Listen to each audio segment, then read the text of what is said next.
NDP non duty paid liquor పక్క రాష్ట్రాల నుంచి అటు తెలంగాణ, అటు కర్ణాటక, తమిళనాడు రాష్ట్రాల నుంచి, ఒరిస్సా రాష్ట్రాల నుంచి విపరీతంగా వచ్చి ఇదంతా కూడా ప్రభుత్వానికి రావాల్సినటువంటి ఆదాయం బయటపోయింది. ప్రజలు అనారోగ్యం పాలైపోయారు.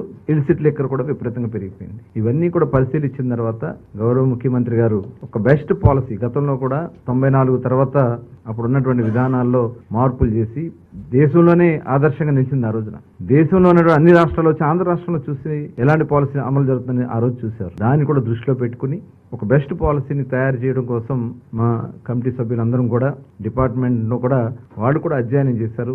దేశం అంతా వెళ్ళి దాదాపు ఒక 6 రాష్ట్రాలు గవర్నమెంట్ షాపులు అమలు జరుగుతున్నటువంటి విధానం, ప్రైవేట్ షాప్స్ అమలు జరుగుతున్నటువంటి విధానం, అటు ప్రైవేటు గవర్నమెంట్ కలిపి నడుపుతున్నటువంటి విధానం, ఇవన్నీ కూడా స్టడీ చేసి వాళ్ళకు రిపోర్ట్ చేసి ఇవ్వడం జరిగింది. అలాగే ట్యాక్సేషన్ కూడా ఏ రకంగా ఉందనేది ట్యాక్సేషన్ విషయంలో కానీ, ఎందుకంటే గతంలో మేము ఎన్నికల మేనిఫెస్టోలో ఇచ్చినటువంటి రిజర్వేషన్ కూడా ఏదైతే గీత కార్మికులు ఉంటారో ఆడి ట్యాపర్స్ కు సంబంధించి కళ్ళు గీత కార్మికులకి 10% షాప్స్ ఇస్తామని చెప్పి ఆ రోజున ఎన్నికల్లో హామీ ఇచ్చాం. దాని మీద కూడా ఒక రిపోర్ట్ తయారు చేసుకుని ఇవన్నీ కూడా మరి ముఖ్యమంత్రి గారికి ముందు రేపు సబ్ కమిటీ ముందు రేపు కేబినెట్ ముందు పెట్టడానికి ఇది ఈ రోజు 3వ సమావేశం కూడా కండక్ట్ చేసుకున్నాం.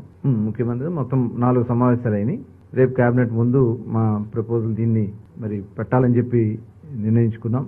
దీనిలో సరసమైనటువంటి ధరలకి నాణ్యమైనటువంటి బ్రాండ్స్ తో ప్రజల ఆరోగ్యాలను కాపాడే విధంగా ఈ పాలసీని డిజైన్ చేయాలని, అలాగే దీనివల్ల ఏమైందంటే నార్కోటిక్ విపరీతంగా డ్రగ్స్ కానీ గంజాయి కానీ వాళ్ళు విపరీతంగా యూత్ అంతా కూడా గతంలో బీర్ సేల్స్ కి ఇప్పుడున్న బీర్ సేల్స్ కి 50% పడిపోయింది. కేవలం రేట్లు పెంచడం వల్ల వాళ్ళందరూ కూడా డైవర్ట్ అయ్యి గంజాయికి డ్రగ్స్ కి వాళ్ళు డైవర్ట్ అయిపోయారు. తిరిగి అవన్నీ కూడా కంట్రోల్ చేయడానికి కూడా మరి దీంట్లో ఈ పాలసీలో కొంత ఈ ఎరాడికేషన్ కి సంబంధించి ఏదైతే మద్యాన్ని నియంత్రణ కోసం రేపు రాబోయే కాలంలో కొంత ఫండింగ్ కూడా దానికోసం ఖర్చు పెట్టడానికి కూడా నిర్ణయించుకోవడం కూడా జరిగింది.